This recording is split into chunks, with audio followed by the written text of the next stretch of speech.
Working with different views in Excel.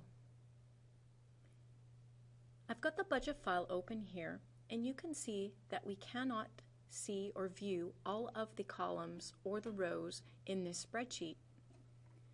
You might need to just simply maximize so that it readjusts the sizing of the window. So all I did was go to the top right hand corner of the window and I maximized. It wasn't quite maximized, so I clicked here. Down at the bottom right hand corner of my window I have a zoom slider. So when I'm pointing here I've got zoom. When I position my mouse on top of the middle portion here right on this tab, I can click so that when I'm going to the left my zoom is smaller, and when I go to the right my zoom is larger. So if I position myself, let's say at 86%, then I can see as much content as possible on the screen. To the left of the zoom slider is the zoom command here, and when I click on it, it takes me to the zoom dialog box. So I can work with any one of these radio buttons that are default choices, or choices that, pardon me, have been set up, and otherwise I can customize my zoom if I want and just simply type in any number here. Though there is a maximum, if I type in 500, it says the number must be between 10 and 400. So I'll type in 400 so you can see how large your view can be. It's pretty large, I know. When you print, this view will not be printed as such. In other words, you don't have to worry that if I printed right now, or when you print it right now, that it would take this content and make it as large as you see here on the screen. This is just for viewing purposes only. I'm going to take us back to 100%. So this time I'm going to go on the View tab on the ribbon, and in the Zoom group, click on 100%. It readjusts the screen, so now what you see is what you get when you print, in that if your zoom is 100%, expect the content to be as large as you see on the screen. When you scroll over to the right here, so I'm going to use the horizontal scroll bar here, right above the zoom slider, you'll see that as I'm scrolling, I'm losing my columns A and so on, and I cannot see the labels or headings in the left-hand portion of my spreadsheet. It's smart to set up a freeze of the columns and or rows that you wish to have on your screen at all times when you are scrolling from left to right or up or down.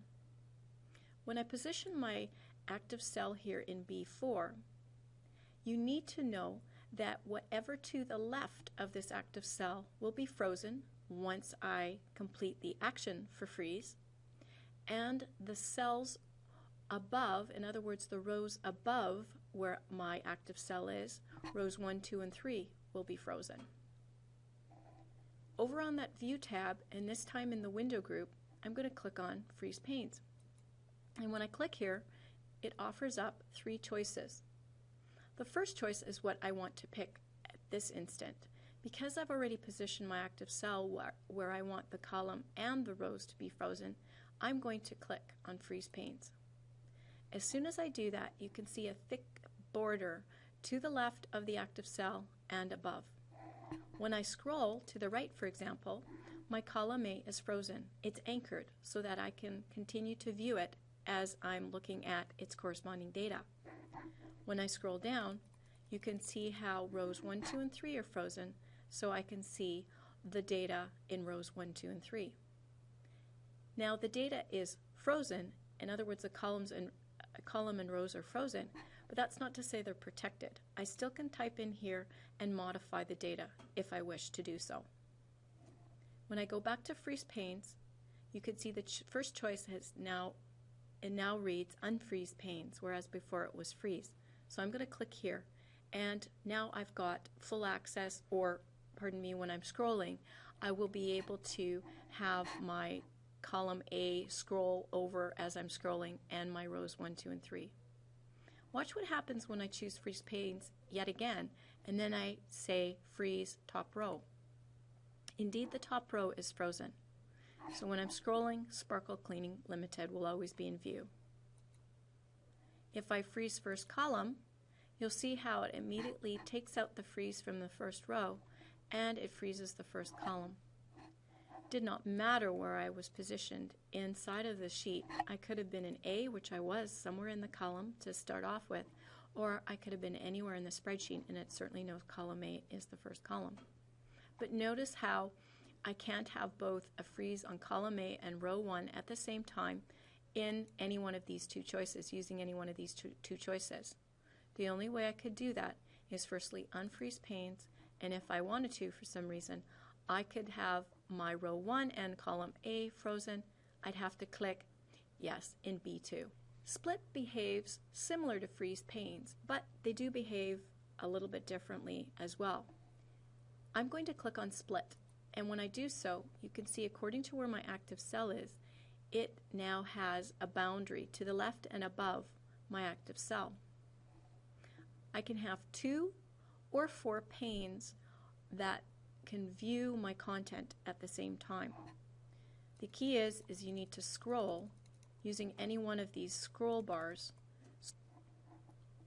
When I want to unsplit, I can do one of two things. I can certainly go back up to this window group and hit split, or I can take my 4 panes and turn it back to 2 by simply dragging one of the boundaries off to the left here, and then you can see how I have a boundary between these two, and maybe I just want to compare 2 portions. Or I can drag this split all the way down, and it takes the split right off. If you want to reintroduce a split, you can take your cursor, or your mouse, pardon me, above the vertical scroll bar, and right above the up arrow there's a little edge here, and it's actually our split ready to happen. So I can drag down here, and then over on the right hand side of my horizontal scroll bar I've got that same character, or pardon me, symbol, and I can put my mouse on it and drag over, and now I've reintroduced a split. Back on the View tab on the ribbon, I'd like you to focus in on the Workbook Views group. We've got Normal, Page Layout, Page Break Preview, Custom Views, and Full Screen. I'm going to show you what Page Layout View looks like. So Normal's our default. When we hit Page Layout, you can see that we can still view our content. We can still edit, enter, format any of our cells, but we also have rulers to show us the positioning of where our cells are, and we can also create a header, and we can see in here we can click to add a header, and if we scroll down here we can see that it says click to add footer. I'll get to how to create a header and footer in just a few minutes. But first I'd like to take us back to Workbook Views and click on Page Break Preview. When you do that, it will probably come up with a welcome dialog box. Just click OK.